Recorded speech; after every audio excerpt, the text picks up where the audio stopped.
Assalamualaikum warahmatullahi wabarakatuh.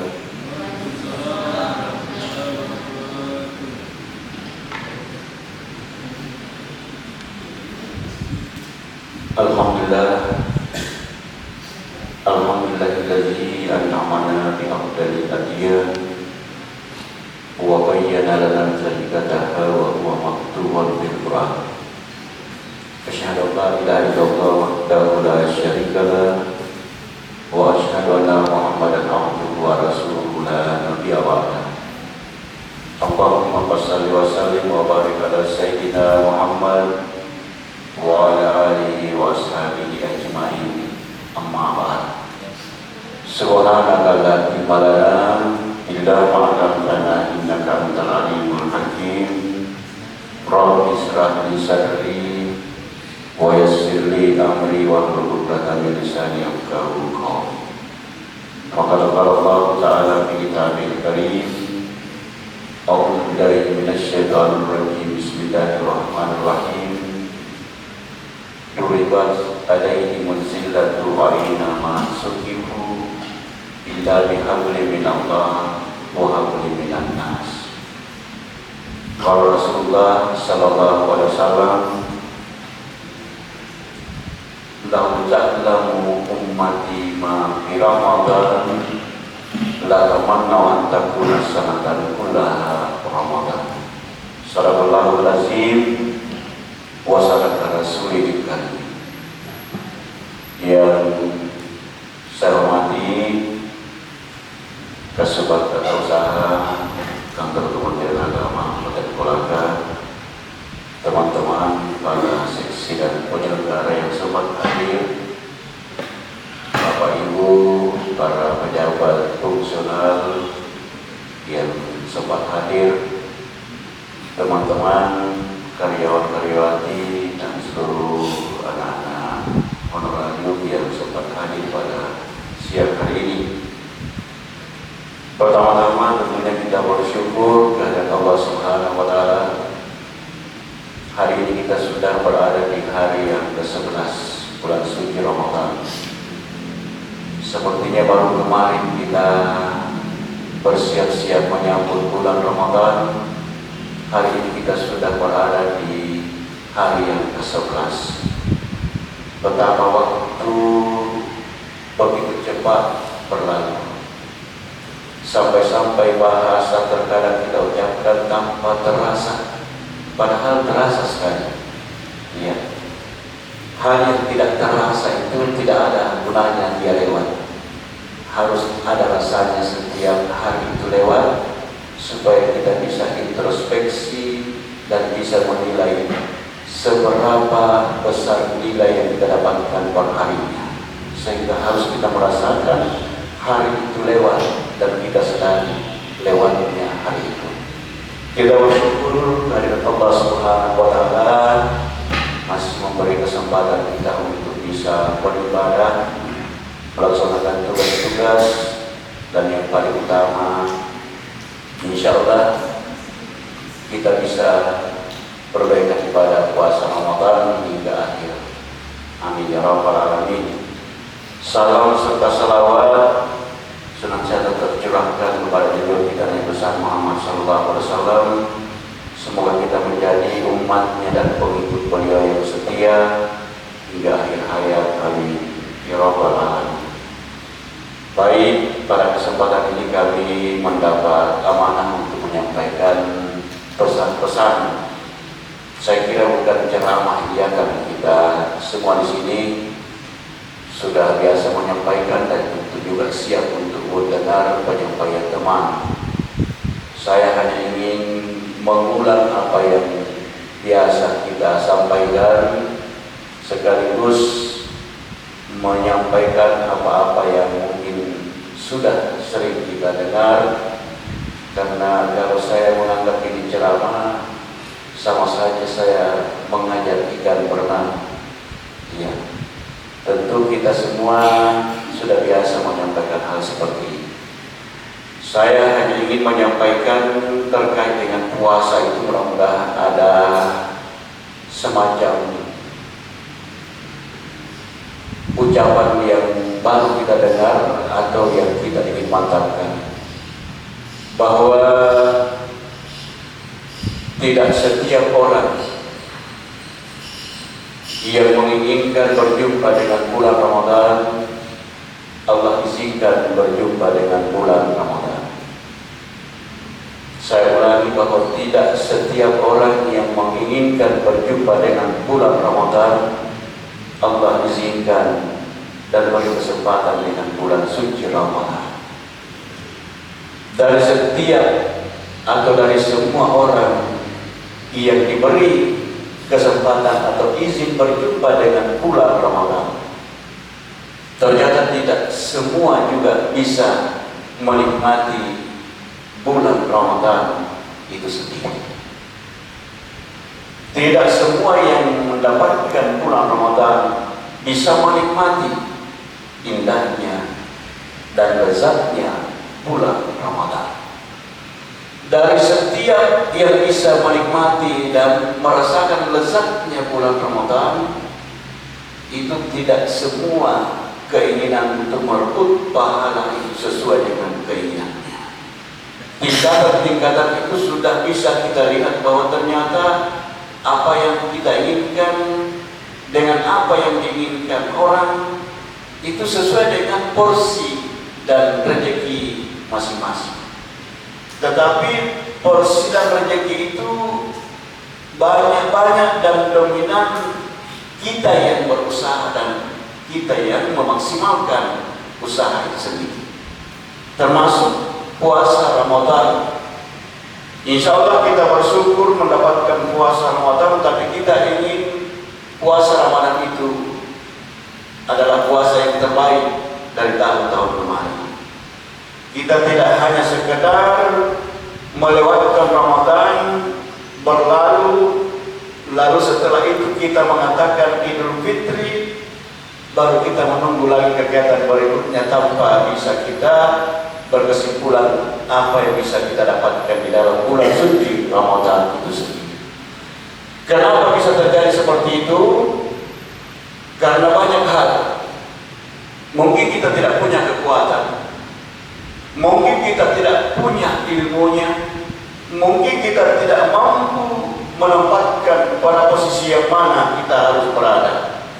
Sehingga dikatakan oleh Rasulullah SAW, "Kam min sha'imi laisa lahu min siyamihi illa al-ju'i wal atas." Berapa banyak orang yang berpuasa, berapa banyak orang yang melaksanakan ibadah puasa itu, mereka hanya mendapatkan laparnya dan hanya mendapatkan hausnya. Tidak ada pahala yang didapatkan. Iya, ini jalan percuma, sekedar capek, tapi tidak ada nilai tambah yang bisa didapatkan. Bahkan di hadis lain Rasulullah SAW menyampaikan, "Lau ta'lamu ummati ma fi Ramadan la tamannau an takuna sanatan kullaha Ramadan." Rasulullah itu menyampaikan bahwa nanti di hari kiamat itu banyak yang menyesalkan dan tidak memanfaatkan waktu dan kesempatannya dengan bulan suci Ramadan. Sehingga Rasulullah menyampaikan sebelum datangnya waktu itu, beliau karena sayang dan cintanya kepada kita seakan-akan menyampaikan, mengingatkan banyak orang nanti yang berucap seperti ini. Sebelum orang lain berucap, maka umatku jangan berucap, apalagi yang mencintai. Sekiranya mereka tahu dari dulu bahwa di dalam Ramadan itu luar biasa manfaatnya, maka mereka akan meminta semua bulan yang 11 itu dijadikan saja bulan suci Ramadan. Betapa dahsyatnya. Tapi kan kita terkadang hanya melihat sisi luarnya saja, tetapi kita tidak merasakan bagaimana apa yang ada di dalam bulan suci Ramadan itu. Oleh karena itu dikatakan, sekiranya kamu tahu Ini yang penting dan perlu. Salah satu manfaatnya kita duduk seperti ini itu adalah menghayati nilai-nilai spiritual, nilai-nilai agamis, nilai-nilai keimanan untuk bisa membayangkan Ramadan itu cepatnya berlalu. Kita menghitung satu per hari, satu hari, seakan-akan satu bulan itu akan lama. Bahkan ada orang yang di saat sahur pertama, lalu dia dapat menyelesaikan hari pertama, dia sudah pasang status puasa Ramadan tinggal 29 hari. Iya, saya kira ini dia lebih cenderung berpikir kapan Idul Fitri gimana. Iya. Padahal sahabat itu ketika Ramadan berlalu setiap harinya dia meneteskan air mata pertanda berlalu sebuah kebahagiaan, tetapi dia ikut kesedihanku di saat kebahagiaan itu berlalu. Iya. Ini yang Rasulullah bersama sahabat, kebahagiaan menjumpainya. Tapi di saat berlalunya sebuah peluang dari keluarga itu, dia ikut kesedihannya karena merasa lepas satu peluang untuk bisa merebut nilai pahala. Hadirin yang saya muliakan, tentu kita berkeinginan bisa merebut nilai pahala sebanyak-banyaknya. Apa yang harus kita lakukan? Saya kira tidak cukup dengan hanya sebuah kekhawatiran. Kita khawatir mudah-mudahan kita tidak masuk di kelompok orang-orang yang justru berpuasa lalu tidak mendapatkan apa-apa. Kita ingin masuk di kelompok yang banyak mendapatkan nilai manfaat.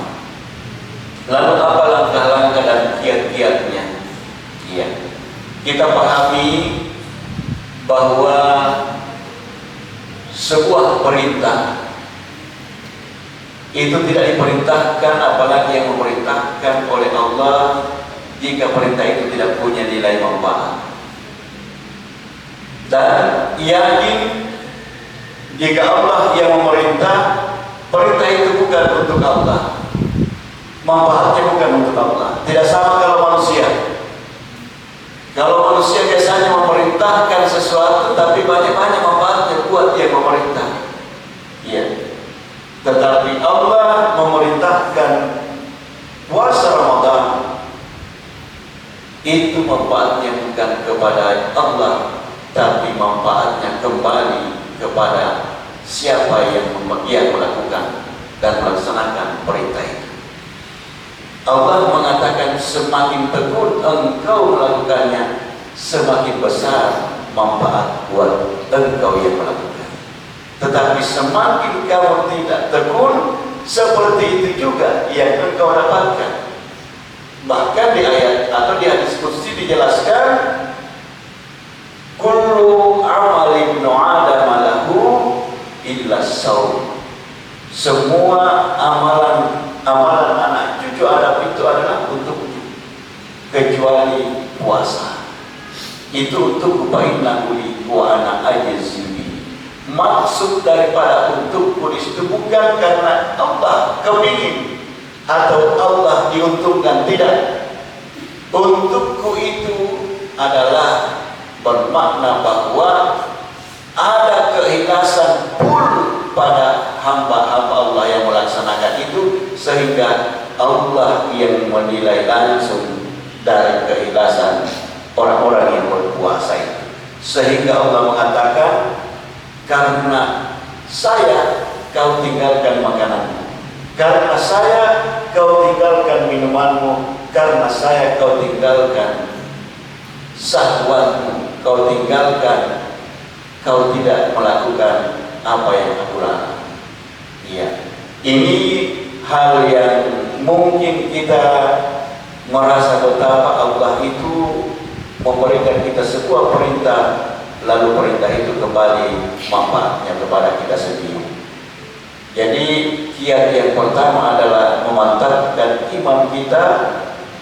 Dengan kemantapan iman, kita akan memahami bahwa perintah puasa itu adalah perintah dari Allah. Jika perintah itu dari Allah, pasti ada manfaatnya, dan manfaatnya harus kita yakinkan bukan untuk Allah, tapi untuk kita sendiri. Yang kedua, bagaimana agar supaya nilai penghayatan kita kepada amalan-amalan atau puasa Ramadan itu semakin baik. Tentu dari tahun ke tahun semakin bagus, dan hari ini atau tahun ini insya Allah yang terbaik dari tahun-tahun kemarin. Perlu kita banyak mensucikan jiwa dan hati kita dengan banyak memohon ampun kepada Allah Subhanahu wa Ta'ala.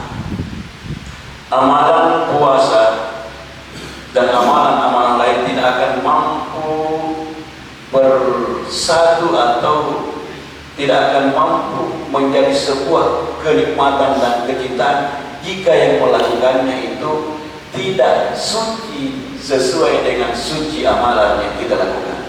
Ya. Amalan yang suci harus dibarengi dengan sikap suci, niat yang suci. Dari niat yang suci itulah akan lahir sebuah kekuatan. Kekuatan itu bukan hanya mampu menjabarkan melalui kekuatan fisik, tapi dia juga mampu dijabarkan melalui kekuatan rohani atau jiwa kita. Banyak orang yang punya fisik kuat, mampu berjalan sampai berkilo-kilo dan mendaki sampai jauh sekali, mengangkat beban yang besar, mengangkat barbel yang berat, tapi dia tidak mampu mengangkat kakinya menuju masjid. Tidak kuat. Banyak orang yang bisa berjalan jauh, bisa mengangkat hal-hal yang berat, tapi tidak mampu mengangkat matanya ketika ada panggilan Allah. Berat, justru lebih berat daripada barbel mengangkat dan membuka matanya. Kita tidak tahu, ternyata ini kekuatan tidak bisa dilawan dengan kekuatan fisik, tapi kekuatan rohani, kekuatan jiwa. Dia harus mampu diangkat oleh jiwa yang punya kekuatan, sehingga perlu dan pentingnya banyak-banyak beristighfar kepada Allah sebelum kita melakukan hal yang sifatnya suci, apalagi itu perintah langsung dari Allah. Yang ketiga, hindari hal-hal yang bisa membatalkan pahala puasa. Kita tahu bahwa puasa itu adalah meninggalkan makan dan minum serta berhubungan dengan keluarga, tapi itu sifatnya larangan tubuh dan jasad. Ada larangan yang sifatnya non jasad atau jiwa. Itulah yang dikatakan kita tidak bisa berprasangka buruk. Kita juga harus menjaga lisan dan panca indera kita, karena di dalam salah satu hadis juga dijelaskan, man lam yada qauli zuri, siapa yang berpuasa lalu dia belum bisa meninggalkan ucapan bohongnya, kata-kata kasarnya, hal-hal yang terkait dengan yang bisa menghilangkan pahala puasa, maka Allah sama sekali tidak berhajat, tidak berminat dengan laparnya orang yang berpuasa atau bahkan hausnya orang yang berpuasa. Allah tidak berminat. Untuk itu bukan siapa yang paling lapar dan bukan siapa yang paling haus, tapi siapa yang terbaik menurut penilaian Allah. Boleh jadi puasa itu diiringi dengan zikrullah, boleh jadi puasa itu diiringi dengan bacaan Quran, boleh jadi diiringi dengan sedekah. Dan salah satu hal yang insya Allah bisa mengiringi puasa kita adalah aktivitas kita setiap hari kerja, mengiring puasa kita dengan berzikir,